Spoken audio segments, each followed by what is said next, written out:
కోల్కతాలోని ఆర్చికర్ ఆసుపత్రి ఘటనపై సుప్రీంకోర్టు విచారణ వేగవంతం చేసింది. సిబిఐ, బెంగాల్ పోలీసులు సైతం ఇప్పటివరకు కేసులో జరిగిన స్టేటస్ రిపోర్టును స్టీల్ కవర్లో సుప్రీంకోర్టుకు సమర్పించింది. అందులో నిందితుడు సంజయ్ రాయ్ను విచారించడంతో పాటు ప్రిన్సిపల్ సందీప్ ఘోష్ను విచారించిన సందర్భంగా వెల్లడించిన విషయాలు కూడా ప్రస్తావనకు రానున్నాయి. ఇక ఆర్చికర్ హాస్పిటల్ విధ్వంసానికి సంబంధించిన నివేదికను పొందుపరిచారు.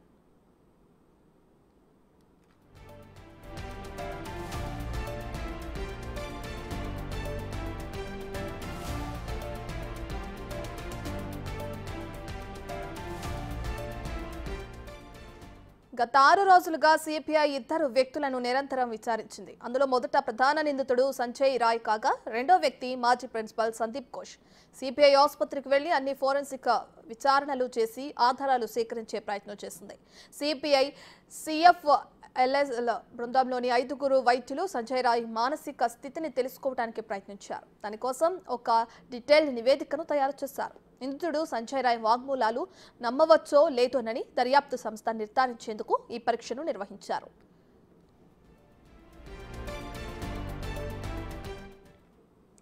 ఇక ఈ కేసులో సంజయ్ రాయ్ ఒక్కరికే ప్రమేయం ఉందా లేక వేరే వారి జోక్యం కూడా ఉందా అనే కోణంలో కూడా సిబిఐ దర్యాప్తు చేసింది. సిబిఐ ఆసుపత్రిని అంటే నేరం జరిగిన ప్రదేశాన్ని అనేక సార్లు సందర్శించి నిపుణులతో నమూనాలను సేకరించి స్పాట్ మ్యాపింగ్ కూడా చేసింది. ఘటనకు ముందు తర్వాత నిందితుడు సంజయ్ రాయ్ కదలికలు కనిపించిన ఆసుపత్రిలోని సీసీటీవీ ఫుటేజ్ ఆధారంగా నివేదికను రూపొందించారు.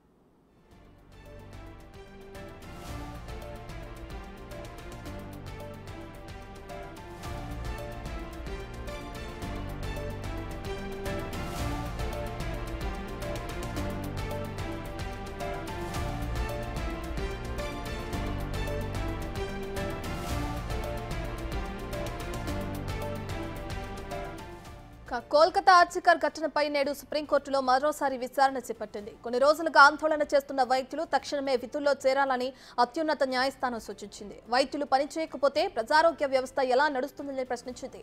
డ్యూటీ చేస్తూనే ఆందోళన చేస్తున్నామని వైద్య సంఘాలు కోర్టుకు తెలిపాయి.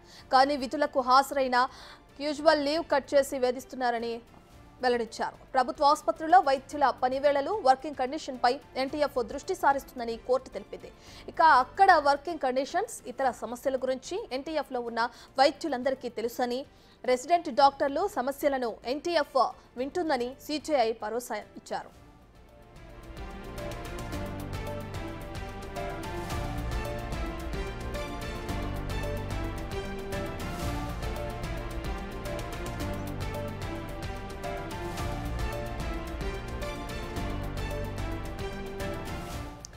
ఇదే అంశానికి సంబంధించి మరింత సమాచారాన్ని ఢిల్లీ నుంచి మా ప్రతినిధి శివ అందిస్తారు.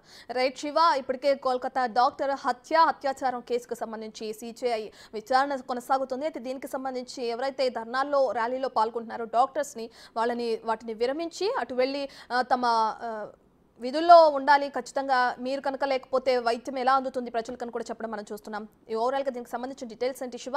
దానికి సంబంధించి అటు వైద్యులు ఈ నినాదాలు ఏదైతే చేస్తున్నారో వాటిని విరమించే అవకాశం కనిపిస్తుందంటారా? రైట్ రత్న, ఇటు కలకత్తాలోని ఆర్జికర్ కళాశాలలోని ప్రభుత్వ ఆసుపత్రిలో జూనియర్ వైద్యురాలి హత్య ఘటనకు సంబంధించి స్టేటస్ కో రిపోర్ట్ను ఈరోజు ఉదయం సుప్రీంకోర్టు అత్యున్నత ధర్మాసనానికి ప్రధాన న్యాయమూర్తి డివై ధనుదే యశ్వంత్ చంద్రచూడ్ ధర్మాసనానికి సిబిఐ నివేదికను సమర్పించింది. షీల్డ్ కవర్లో ఈ స్టేటస్ రిపోర్ట్ను సమర్పించారు. ఈరోజు ఉదయం దీనిపై విచారణ చేపట్టారు. విచారణ జరిపే సందర్భంలో ఎవరైతే విధులను బహిష్కరించి రోడ్లపైకి వచ్చి నిరసన తెలియజేస్తున్నారో వారందరూ కూడా విధుల్లో జాయిన్ కావాలంటూ కూడా సిజేఐ చంద్రచూడ్ ఆదేశాలు జారీ చేశారు. ఇటు వైద్య సంఘాలకు సంబంధించిన వారు కూడా ఈ వాదనలో పాల్గొనేందుకు సుప్రీంకోర్టుకు హాజరయ్యారు. తమ తరపున కూడా న్యాయవాదులు పెట్టుకుని తమ వాదనలు కూడా వినిపించేందుకు సుప్రీంకోర్టు వచ్చిన సందర్భంలో వారి తరపున న్యాయవాదులు కూడా ఇటు నిరసన తెలియజేస్తూనే విధులకు హాజరవుతున్నామంటూ కూడా వారు తెలిపారు. విధులకు హాజరైనప్పటికీ కూడా లీవ్లు పెట్టి మమ్మల్ని ఇబ్బందులకు గురి చేస్తున్నారనేది ప్రధానంగా వారు చెప్తున్నారు. అంటే విధులకు హాజరైనప్పటికీ క్యాజువల్ లీవ్ కట్ చేసి అంటే హెరాస్మెంట్ చేస్తున్నారు అనేది ప్రధానంగా వారు వైద్య సంఘాలకు సంబంధించిన డాక్టర్లు వెల్లడిస్తున్నారు. మొదట విధులకు హాజరు కావాలంటూ సీజీఐ వెల్లడించారు. అంటే విధులకు హాజరవుతున్నప్పటికీ క్యాజువల్ పెట్టి ఇబ్బందులు గురి చేస్తున్నట్టు చెప్పినప్పటికీ కూడా అయినప్పటికీ కూడా మీరు కంప్లీట్గా ఈ నిరసనను ఆపేసి విధులకు హాజరు కావాలి. దీనివల్ల నిరసన కొనసాగించడం వల్ల అత్యవసర సేవలు ఇబ్బందులు కలుగుతున్నాయి, అనేక మంది రోగులు ఇబ్బందులు పడుతున్నారు కాబట్టి మీరు అందరూ విధుల్లోకి హాజరు కావాలంటూ కూడా సీజీఐ తెలియజేశారు. ఇక రెసిడెంట్ డాక్టర్ల సమస్యలను పరిష్కరించేందుకు నేషనల్ టాస్క్ ఫోర్స్ ఏర్పాటు చేశారు కాబట్టి ఎవరైతే రెసిడెంట్ డాక్టర్లను కూడా ఈ టాస్క్ ఫోర్స్లో కమిటీలో మెంబర్స్గా తీసుకోవాలని తెలిపిన నేపథ్యంలో మీ సమస్యలు వినేందుకు నేషనల్ టాస్క్ ఫోర్స్తో 10 మంది సీనియర్ వైద్యులతో కమిటీని ఏర్పాటు చేశాం కాబట్టి మీ సమస్యలను వారి ముందు విన్నవించుకోవచ్చు అంటూ కూడా సీజీఐ తెలియజేశారు. ఇక మొత్తంగా చూసుకుంటే అంటే విధులకు సంబంధించి డాక్టర్లు కొంతమంది 36 గంటలు, కొంతమంది 48 గంటలు కూడా విధులు నిర్వహిస్తూ ఉంటారు. ఆ సందర్భంలో వారు స్ట్రెస్కు గురవుతూ ఉంటారు.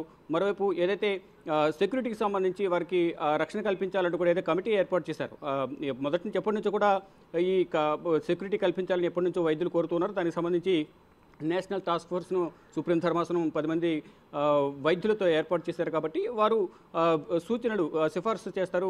ఈ వైద్యులకు ఎటువంటి రక్షణ కల్పించాలనే దానిపై కూడా వారు సిఫార్సులు చేస్తారంటూ సుప్రీం ధర్మాసనం తెలియజేసింది. అయితే ప్రధానంగా ఏదైతే మానసిక శారీరక స్థితి ఎలా ఉంటుందో ఊహించుకోండి. ఇలా 48 గంటలు 36 గంటలు డ్యూటీ చేస్తారు కాబట్టి దానికి సంబంధించి తెలుసుకోవాలి అనేది ప్రధానంగా న్యాయవాదులు వాదనలు వినిపించిన నేపథ్యంలో ఎవరైతే టాస్క్ ఫోర్స్లో ఉన్నారో వారందరూ కూడా ఇవన్నీ దాటుకునే ఇప్పుడు సీనియర్ న్యాయవాదులుగా ఉన్నారు, సీనియర్ వైద్యులుగా ఉన్నారనేది సీజీఐ కూడా తెలియజేశారు. అంటే మొత్తంగా చూసుకుంటే సీల్డ్ కవర్లో ఇచ్చిన స్టేటస్ రిపోర్ట్ను సుప్రీం ధర్మాసనం పరిశీలించింది. అంటే ఈ సీల్డ్ కవర్లో ఏదైతే దర్యాప్తుకు సంబంధించి అప్పటి వరకు ఏదైతే 9వ తారీఖున ఘటన జరిగింది, 13వ తేదీ వరకు పోలీసుల పరిధిలో ఈ దర్యాప్తు కొనసాగింది. తర్వాత కలకత్తా హైకోర్టు ఆదేశాలతో 13వ తేదీ నుంచి సిబిఐ దర్యాప్తును కొనసాగిస్తూ వస్తుంది. నిన్నటి వరకు 6 రోజుల పాటు ఏదైతే ఆర్జీకర్ ప్రిన్సిపల్, మాజీ ప్రిన్సిపల్ ఎవరైతే ఉన్నారో కళాశాల ప్రిన్సిపల్ను 6 రోజుల పాటు నేను విచారించారు. అయితే ఈ 6 రోజుల విచారణలో దాదాపు 60 గంటలకు పైగా కూడా విచారించినట్టు తెలుస్తుంది. కానీ దీనిలో ప్రధానంగా సరైన సమాధానం చెప్పడం లేదు, పొంతలేని సమాధానాలు చెప్తున్నారు. ఈ నేపథ్యంలోనే పాలిగ్రాఫ్ టెస్ట్ చేయాలంటే లై డిటెక్టర్స్ ద్వారా టెస్ట్ నిర్వహించాలని ప్రధానంగా వారందరూ కోరుతూ ఉన్నారు. దానిలో భాగంగా సిబిఐ కూడా భావిస్తోంది. దానిలో భాగంగానే ఈ పాలిగ్రాఫ్ టెస్ట్ నిర్వహించాలని వారు భావిస్తూ ఉన్నారు. ఆ దిశగా కూడా వారు ప్రయత్నాలు చేస్తూ ఉన్నారు. మొత్తంగా చూసుకుంటే ఏదైతే ఈ ఎఫ్ఐఆర్ కూడా మృతదేహాన్ని దహనం చేసిన తర్వాత అంత్యక్రియలు ముగిసిన తర్వాత ఎఫ్ఐఆర్ నమోదు చేశారు. అప్పటికే ఈ ఎఫ్ఐఆర్ నమోదు చేసేప్పటికీ దీనికి సంబంధించి ఆధారాలు కొన్ని మిస్యూజ్ చేశారనేది ప్రధానంగా చెప్తూ ఉన్నారు. ఇటు పశ్చిమ బెంగాల్ ప్రభుత్వం తరఫున కపిల్ సిబల్ సీనియర్ న్యాయవాది, సుప్రీంకోర్టు సీనియర్ న్యాయవాది కపిల్ సిబల్ వాదనలు వినిపిస్తున్నారు. ఇటు న్యాయవాదుల దీని తరఫున కూడా ఇటు ఎవరైతే ఎస్జీ ఉన్నారో attorney general, assistant solicitor general కూడా వాదనలు వినిపిస్తున్నారు. మొత్తం చూసుకుంటే ప్రజెంట్ సుప్రీంకోర్టులో హత్యాచార ఘటనకు సంబంధించి వాదనలు ప్రతివాదనలు కొనసాగుతున్నాయి. స్టేటస్ రిపోర్ట్ సమర్పించారు. ఈ కఠిన చర్యలు తీసుకోవాలని ప్రధానంగా అందరూ వాదనలు వినిపిస్తున్నారు న్యాయవాదులు. మరోవైపు సీజీఐ కూడా ఎవరైతే విధులు బహిష్కరించి రోడ్లపై నిరసన తెలియజేస్తున్నారు వారందరూ కూడా విధులకు హాజరు కావాలంటూ కూడా సీజీఐ ధనంజయ యశ్వంత్ చంద్రచూడ్ ఆదేశాలు జారీ చేశారు. Right, thank you Shiva, thank you.